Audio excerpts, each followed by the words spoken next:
Je suis aujourd'hui avec Serge Morissette, qui est directeur artistique du Musical Box, qui présente le spectacle de Lamb Lie Down on Broadway, qui est en fait un spectacle de Genesis qui a été repris, qui a eu lieu, c'est-à-dire en 1974. C'est bien ça? C'est ça, en 1974 au Forum. Et vous avez repris ce spectacle-là, ça fait quelques temps déjà qu'il roule, là. On l'a repris au mois d'octobre. En fait, la tournée a débuté au mois d'octobre aux États-Unis. Okay. Donc, l'automne dernier, ça a été en octobre. Et depuis le début 2012, ça a été surtout en Europe. Et là, le groupe est retourné aux États-Unis là, pour quelques semaines et ça se conclut. La saison se conclut au Centre Bell la semaine prochaine. OK. Est-ce que dans ce cas-là, c'est vraiment la dernière représentation pour toujours ou il y a des chances que ça revienne quand même? Ben, en fait, à Montréal, nous, on ne le représentera pas à Montréal, mais on retourne aux États-Unis et probablement en Europe. Dans le cadre de ce spectacle-là, on a une licence de Genesis qui est sur une période de 2 ans. Donc, on utilise la période de la licence autant qu'on peut, là, pendant qu'on l'a. Donc, puis c'est déjà, les dates, on les a pas mis encore, on les a pas annoncées officiellement pour l'automne prochain, là. Okay. Mais c'est clair qu'en aux États-Unis, il va probablement c'est soit l'automne ou l'hiver prochain en Europe, une autre série. C'est assez génial que ça marche aussi bien que ça. Et je me demandais pourquoi, du départ, là, pourquoi vous avez décidé de reprendre ce spectacle-là en particulier?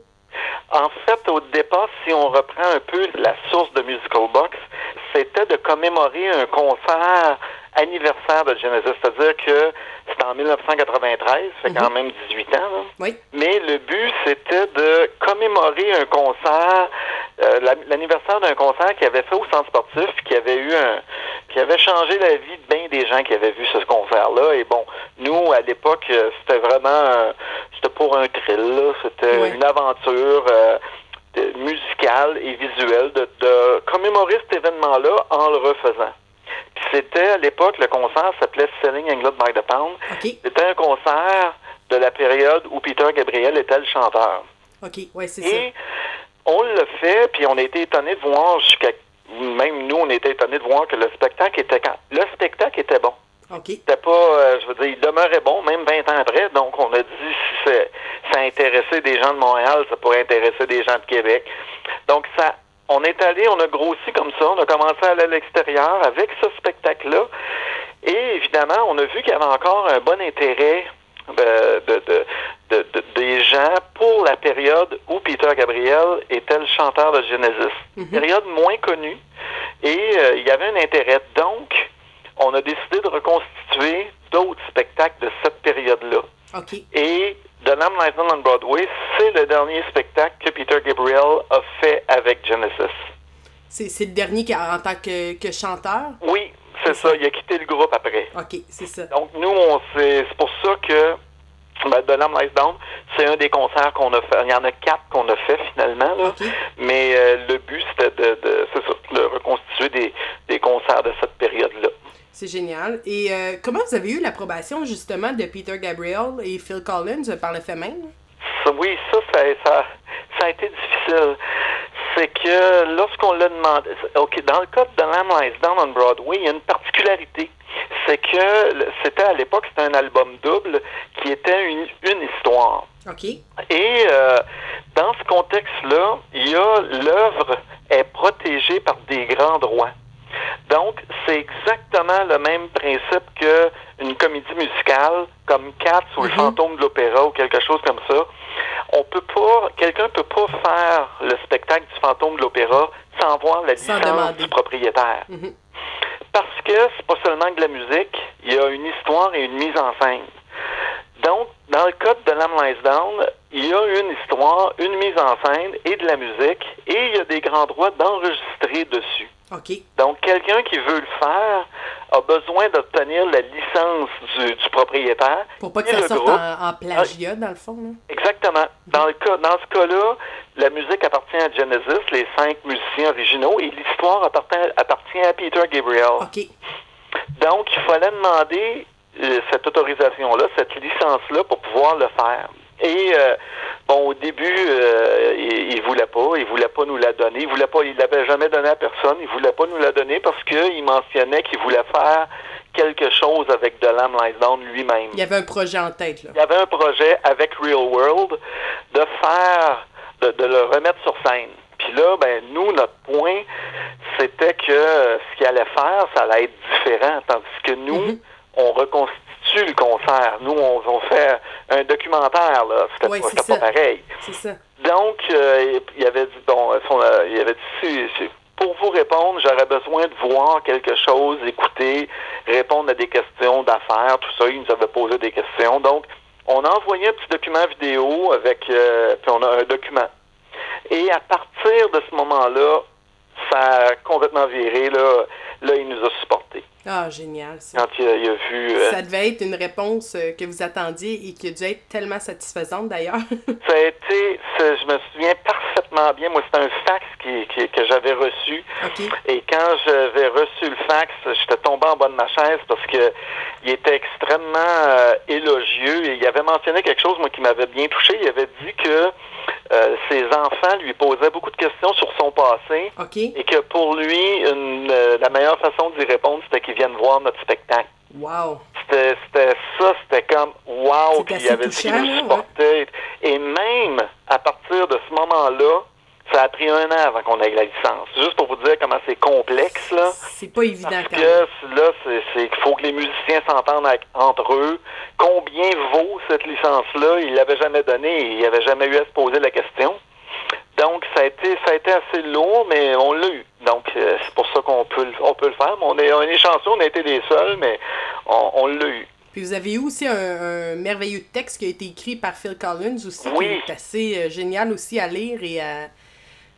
Ça avait été assez étonnant, en fait. C'est une autre chose, c'est que à un moment donné, quand c'est lui qui est rentré en contact avec nous, il nous avait jamais vus à cette époque-là, puis il avait dit, si vous voulez, je peux vous écrire un petit texte pour votre programme. Puis là, c'est comme, wow, oui, s'il vous plaît. C'est sûr. Puis, en même temps, ben, on avait dit, on va jouer, nous, à Genève. On savait qu'il habitait Genève. Mm-hmm. Et on avait dit, est-ce que vous voulez venir voir le spectacle? Puis, il avait dit oui. Il dit, même, si vous voulez, je peux jouer une pièce. Ah, fait que là, on avait dit, jouer? OK. Puis, ça avait été le bout du bout. C'est qu'il nous avait proposé une pièce. Puis, on avait dit non parce que dans le spectacle de l'époque qu'on reproduisait, il la jouait pas. OK. Oh non. Fait que là, moi, je me sentais bien mal à l'aise de dire non à Phil Collins. C'est ça, je suis désolée, mais on la fait pas celle-là. C'est comme, vous la faisiez pas celle-là dans ce spectacle-là. Ah oui, c'est ça. Je lui avais proposé une autre pièce et il a accepté. Donc, ça, c'était vraiment étonnant pour nous parce que c'est pas quelqu'un que tu peux pas payer Phil Collins pour qu'il vienne jouer avec toi, là. Non, puis qu'il se propose de lui-même. Il y a pas de... Puis lui, il fait pas ça. Il n'y a pas de publicité à gagner. Il faisait ça pour le plaisir. Donc, ça a été des beaux moments, en fait. On a été chanceux pour ça, fait que... Puis ça, j'imagine que ça doit être un de vos plus beaux moments que vous avez vécu, justement, en tournée et tout, là. On en a eu quelques beaux. Celui-là, ça a été certainement un des plus intenses, mais il était nerveux. Nous aussi. Mais une fois que ça a été parti, ça a été très agréable. C'était très, très, très, très agréable. C'était un chic type.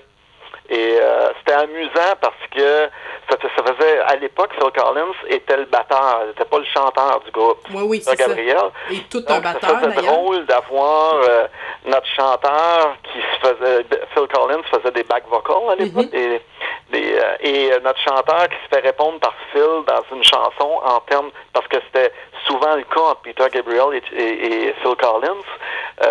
Peter Gabriel étant le lead singer, il y avait souvent Collins qui répondait à certaines des phrases de Peter dans les histoires des chansons. Donc, ça faisait vraiment drôle parce que c'était Phil Collins qui répondait vraiment. Là. C'était vraiment le fun. C'était un beau moment. C'est pas vraiment quelque chose qu'on peut vivre 300 fois dans une vie, j'imagine. Non, on savait que ça, cette journée-là, c'était un privilège. C'était un beau moment, mais il est tellement sympathique. Ça a été un moment une personne avec une autre, mais lui, il avait été excité aussi, puis ça m'avait étonné. Il avait été excité de revoir, parce que c'est ça qu'il nous disait, en fait, il avait jamais vu le spectacle, il était dedans. Puis Puis j'avais oublié plein d'affaires. Il était vraiment excité. Il était comme un petit gars. C'était vraiment le fun. On a eu des bons moments. Hein? Ben oui. Le 18 mai, moi, je vais avoir la chance d'être au spectacle, je vais pouvoir le voir. Mais pour les gens, justement, qui l'ont pas vu ou qui seraient curieux, on peut s'attendre à quoi, en fait? Tu sais, des beaux moments du spectacle, votre moment préféré à vous? Ah, mon Dieu, ben moi, mon moment préféré du spectacle, c'est la pièce que l'on saute quand on écoute l'album. OK. Étonnamment, parce que l'album, c'est vraiment pas une musique qui était à l'époque, qui était pop ou qui était facilement accessible. C'est une musique compliquée, les arrangements sont compliqués, c'est pas des sons standards. C'est comme écouter pour la première fois une pièce classique chargée, là. Mm-hmm. C'est pas simple. La première écoute est toujours un peu étonnante. Et sur le disque, il y a un passage qui est vraiment un passage qu'on appelle d'atmosphère. Okay. On a l'impression qu'ils font n'importe quoi là. Et à un moment donné, ce n'importe quoi là, il nous amène à quelque part.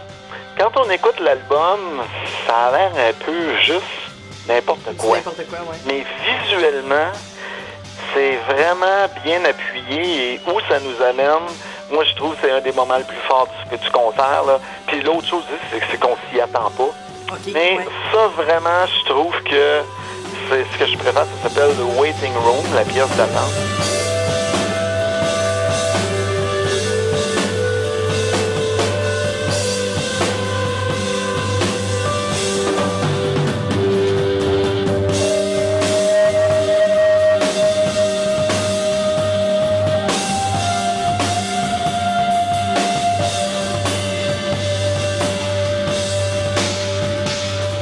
Moi, c'est mon moment préféré parce que il n'y a pas d'attente dans ce... En fait, c'est plutôt le contraire, là. On se dit que, bon, passage obligé. Mm-hmm. Mais non, c'est quand on voit ça, c'est comme, ah! On ne sent pas que c'est obligatoire de passer par là. On sent que ça fait partie intégrante du spectacle. Complètement. Puis il y a vraiment...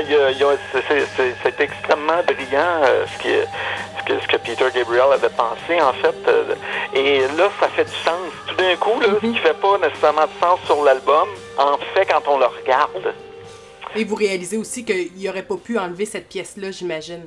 Non, il a enlevé un moment assez important, puis c'est tout à fait approprié dans l'histoire, en fait, dans le passage. Et c'est très étonnant. Vraiment, là, moi, la première fois qu'on l'a même fait, j'ai été agréablement surpris. J'en revenais, je sais pas.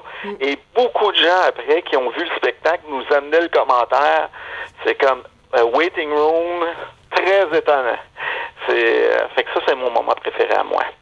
D'accord, c'est très bien. Et aussi, je sais que le 18, vous allez présenter aussi un documentaire, dans le fond, avant de présenter le spectacle, Counting Out Times. Qu'est-ce que c'est, en fait? Oui, c'est ça. C'est un documentaire, un petit documentaire sur le concert original. C'est que un des points d'intérêt de ce qu'on fait, nous, c'est que on reconstitue des spectacles qui n'ont pas été filmés officiellement. Donc, ce qui existe, c'est des photos ou des films amateurs. OK.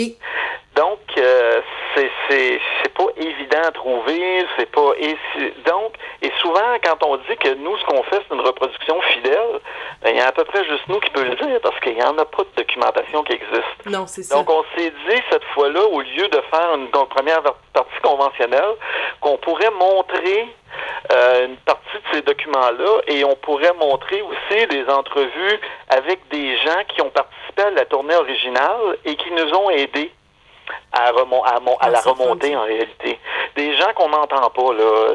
C'est vraiment un peu en hommage à eux. Ou des concepteurs qui aidaient des musiciens, on le sait qu'est-ce qu'ils ont fait. Oui. Mais tandis qu'au niveau visuel, des projections, comment ça a fonctionné, quelle latitude, comment ça fonctionne. Ben ça, c'est un nouvel aspect. Donc, c'est pour montrer un peu sur quoi on s'appuie et ensuite, les gens vont pouvoir voir le résultat. Oui. Oui, c'est ça, parce qu'après le spectacle commence, donc ça va être génial de pouvoir voir tout le travail en comparé, c'est ça. Puis, est-ce que vous avez eu beaucoup de matériel pour le faire, le documentaire? Parce que vous dites que vous avez pris des pièces ici et là, mais quand même, vous avez dû avoir du travail à faire pour le documentaire assez intense quand même. Ah oui, c'est sûr, mais on le fait pour nous. Oui, c'est ça, c'est un cadeau. Du moment qu'on trouve... En fait, en termes de films Super 8, là, on en a peut-être, je dirais peut-être 40 minutes OK. du spectacle. Par contre, on a plusieurs milliers de photos. Fait que c'est un peu ça. Donc, dans le fond, ce qu'on fait, c'est que là, on fait un documentaire d'à peu près 20 minutes, incluant des entrevues. Donc, on met des bouts qui est le plus intéressant, parce que l'autre chose aussi, c'est que des films Super 8, une image, je sais pas si vous avez déjà vu une image d'un film Super 8, là. Non, c'est pas si beau que ça. C'est gros comme le bout de mon petit doigt, là. C'est ça, ouais. Fait que quand on agrandit ça, là, on regarde ça un peu, on voit un paquet de points qui bougent. Ouais, et ceci dit, c'est tout ce qui existe. Donc, il y en a que c'est mieux que d'autres, mais c'est pas du HD, là. Fait que ceci dit, nous, on s'appuie sur ça, là. C'est la seule documentation vivante qui existe. Donc, Et vous, est-ce que vous avez l'intention d'avoir un DVD du spectacle ou du documentaire? Nous, ça n'a jamais été dans notre philosophie de produire des DVD ou même des CD, là, parce que on considère que ça nous appartient pas vraiment. OK, ouais, je comprends. Mais je dis pas qu'on le fera pas un jour, on l'a jamais fait dans nos 18 ans, là, mais ce qu'on veut, on a toujours voulu faire, c'est d'inciter des gens à venir voir le spectacle, parce que premièrement, c'est plus dynamique. La dynamique est énorme dans le voir pour vrai même. On l'a filmé, on l'a filmé plusieurs fois, on regardait le résultat, puis on se disait c'est bien intéressant, mais c'est pas comme le spectacle. Ouais, l'expérience est différente, c'est sûr. Oui, c'est ça. Donc on trouvait que on perdait un peu. Et puis en plus, c'est pas à nous. Fait qu'on on n'a jamais été vers là. Je dis pas qu'on le fera pas un jour, mais on l'a jamais fait. Mais c'est un peu ça les motifs. Mais d'ici là, on va quand même se croiser les doigts. Et si on veut voir une dernière fois à Montréal, c'est le 18 mai prochain. Est-ce qu'il reste encore des billets? Il en reste encore. Ils en ont débloqué, en fait, lundi, une nouvelle partie. Donc, il y a ceux-là certainement qui restent. C'est génial. Donc, si les gens n'ont pas encore le billet, vous pouvez aller les chercher. Je vous remercie beaucoup, Serge Morissette, qui est directeur artistique du spectacle de Musical Box. Et on vous souhaite bon succès, bonne continuité. Ben, ça m'a fait plaisir et bon spectacle à vous aussi. Ben, merci beaucoup. D'accord. Bonjour.